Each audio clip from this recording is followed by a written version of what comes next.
How you good people doing? This is your man Antoine Wright, back with another episode of Coture Conversations. This is actually the new season that we're kicking off with the Women in the Life Atlanta. All right, we are now the award-winning publication, so y'all know y'all got to stay tapped in with us, right? Because we got a lot of good stuff going on. So first of all, why don't you guys go ahead and introduce yourselves to the good people? I'm Chase Alford. And I'm Mika Alfords. And these are the Alfords. Women of the Life. And That's we're right. happy to be here and happy to talk to you. Yes, ma'am. Yes, ma'am.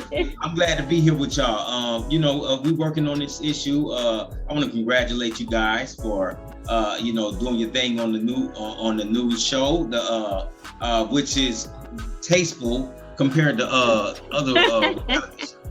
Yes, thank you. That's why we're here in this moment. So let's break you guys down real quick. I see Mika, right? You have a lot of accolades. You have a lot going on. I see that you are licensed counselor, professional counselor, sex educator. I'm just looking at the list here. Life coach, author.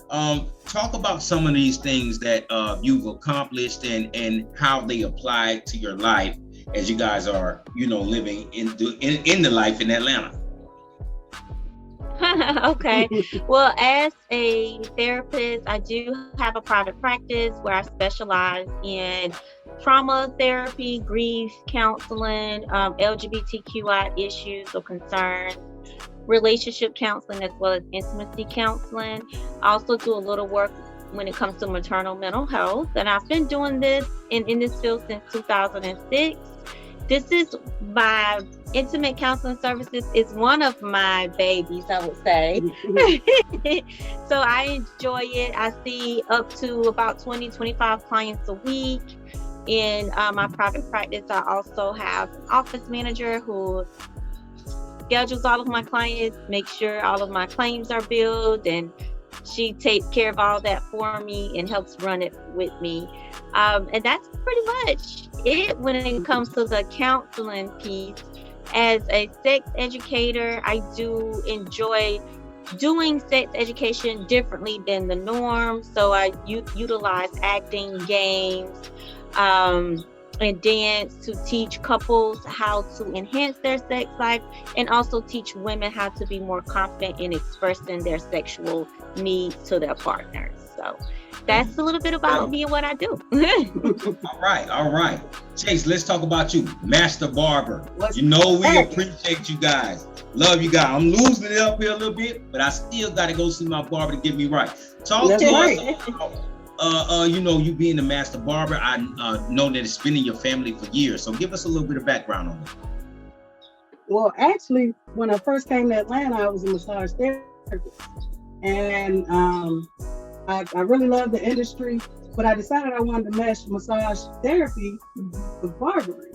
Okay. Because my grandfather had a barbershop for over 55 years, raised his whole family through the Great Depression and everything. Wow. So I knew it was a business that would be viable for myself and my family. And it's something I'm passionate about, helping people, giving people good energy, making them feel good. And it's a place where I can express myself and express my creativity. I don't think there's any industry like my industry. I get to watch TV all day, talk crap to people, have them talk crap back to me. So I really love it, man. And I'm hoping that I can continue on blessing everybody with these hands.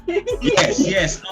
Talk to us about that, because that's one of the most important things to men, as for barbers to be able to chop us up. Well, I mean, everybody getting good fades and then also, like my barber, he like to spray this, it ain't the Beijing, but he got this like these fibers. Yeah, I like the fibers. Talk a little bit about that and how, the barber game has changed for people that are losing hair at the top. It's changed tremendously. And that's why I love the fact that I did do massage, because I understand a little bit about anatomy and physiology, the scalp, the skin. Okay. And those are temporary enhancements that we do when we put the fibers on you, or if we use a liquid solution or Beijing or maybe a henna to enhance your hairline. But something that's up and coming and prominent now is SMP. Okay, what is that? Well, that's scalp micropigmentation. And I actually just finished school for that, and I'll be offering that at the Pit Stop Barbershop. And it's where it's basically a hair tattoo where you will have a permanent low even haircut. Okay. So if your hair is falling out, if you have scarring on your scalp, I can contour it so you don't see the scars. I'll also be able to just enhance hairlines. Maybe your hair isn't falling out, but it's a little thin in certain places. For the men and the women, I'll be able to bring the edges back. And it's a treatment that lasts for about 3 to 5 years, and then you just come and get a touch of it. So wow, man, listen. Yeah. I ain't even gonna lie. Now, at first I was kind of against it, you know what I'm saying? And then, but now, I understand, like, man, your confidence is, you get, when you looking in the mirror, and you going out to, face your day and whatever your business is or whatever, you got to be confident, man. So we need to look good, and I think it's actually a great thing, man, because we've been watching women for years get they laser fronts and so I guess it's our turn now. So the Alfords, let's talk about you guys being on the show Women in the Life Atlanta. How did that come about? Well, I was scrolling through Instagram. This the family manager right here, so. And I saw the actual audition post. Well, actually, let me just take it back. I actually saw a friend post on her page that she was a part of a new series. So I'm like, I have to do my research. I'm a researcher. So I'm like, what series is she a part of now? And so I saw that she tagged Women in the Life Instagram page. So I went to the page and saw they were still taking auditions. So I kind of stuck our little audition in there. Then I told Chase about it after they chose us. I was like, well, babe, I got something to tell you. I said, we've been chosen for this show. Now, you don't have to do it if you don't want to, but I think it's going to be good for us to do it. And so she was on board. We did our first meeting with them and decided it was something that we would do because we wanted an opportunity to showcase what our lives look like as a same-sex couple in that positive light. So that's right. Yeah, absolutely. And that got me because we have enough ratchet people out here doing crazy stuff, right? Throwing drinks and beating each other up. And I feel like the stigma behind LGBTQ people is always sex. Yeah. And there was a question that I posed to my mom several years ago, about 15 years ago. I came in the house and I said, Mom, what do you think I do all day when I leave the house? And she said, have sex and go to orgy parties.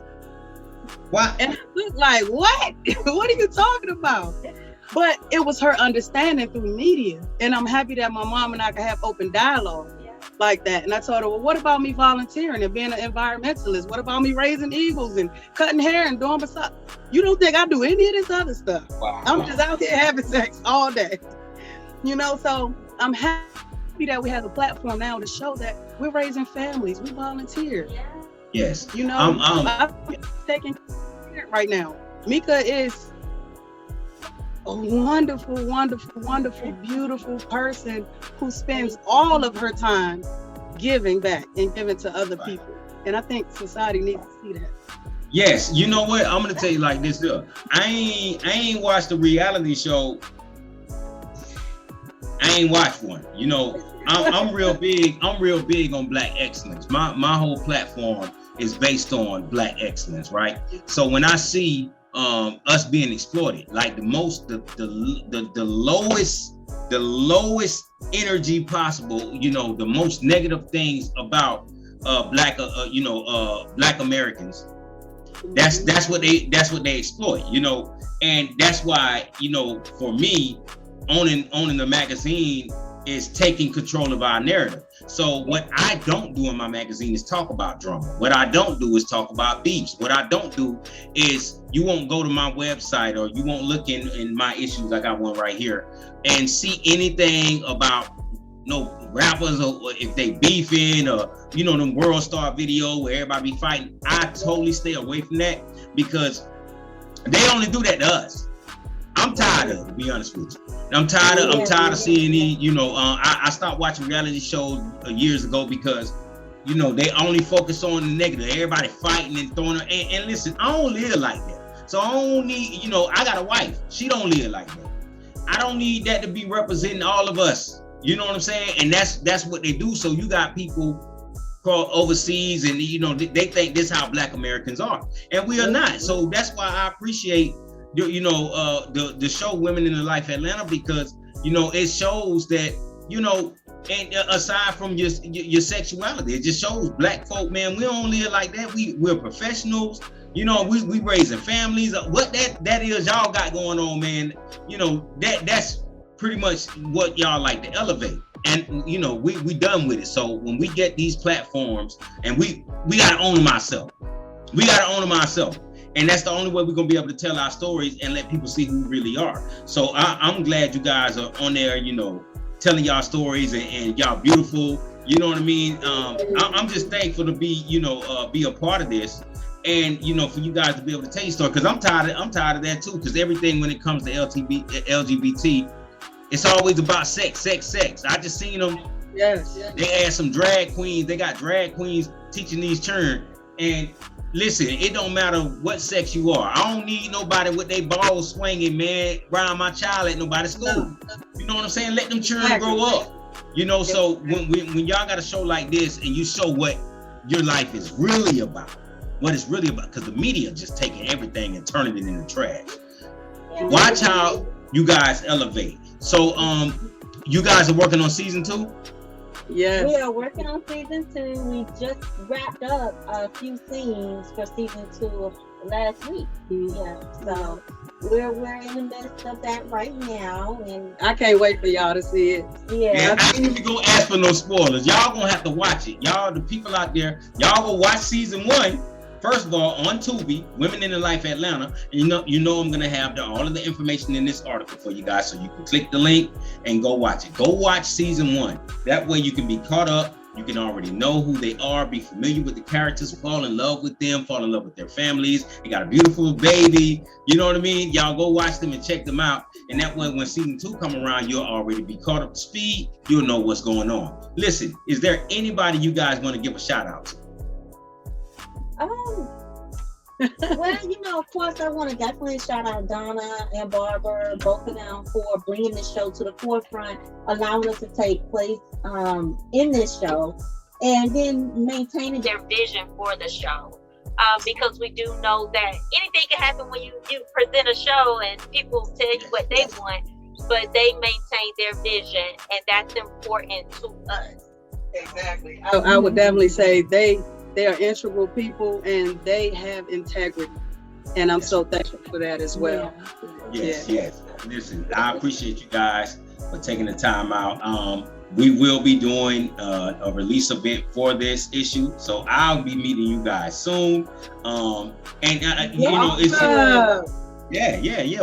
don't play with it. When we do, we got to do a rollout. See, that's right. Bestie, come through. Yeah, for real. So, we're gonna take this thing to the next level, and I support, my magazine supports Black excellence. So we killing all stigmas. We upsetting the masses when they, because they want to see us, they like to see us in a negative light, and we ain't gonna do. That's not what we doing. We're not doing that over here. And I'm gonna be honest with you. I'm just gonna tell you, because I've been in this industry for 10 years, and the publications that look Black are white owned, always. All these publications, they got Black faces, and they're typically white owned, and that's why it's always exploiting us like that, because they don't know no other way to be. They don't know, the only way they know how to do is exploit us instead of building us up. So it's obvious that we have to do it ourselves. And that's what Donna is doing with Women in the Life Atlanta. That's what I'm doing with Apex Couture Magazine. Y'all already know what it is. So you guys stay tuned. You guys are paving the way. And yes, ma'am. Yes, ma'am. Showing people that monetize positivity, because positivity is not something that's on the that should be on the back burner. You know, right. People see that they've made money off of the drama, but let's show them positive drama. Let's show them that you can make money off of a publication like yours and a show like Women in the Life. Yeah. Yes, because we are the culture, right? So without us, there is nothing. I mean, all of these platforms use us for their ratings. So if we take that power away from them and say, you know what, man, I ain't even gonna go get on Love and Hip Hop Atlanta. I'm gonna do Women in the Life. They independent and they control their narrative. If we all do that, we gonna shut them down. And I think that's the direction we're right now with everything we're doing. So I ain't gonna hold y'all up too much longer. I just wanted to, chop it up with y'all and let everybody know we got more cast members coming up. Y'all be looking out for the rollout release date, and y'all make sure y'all go check out that show.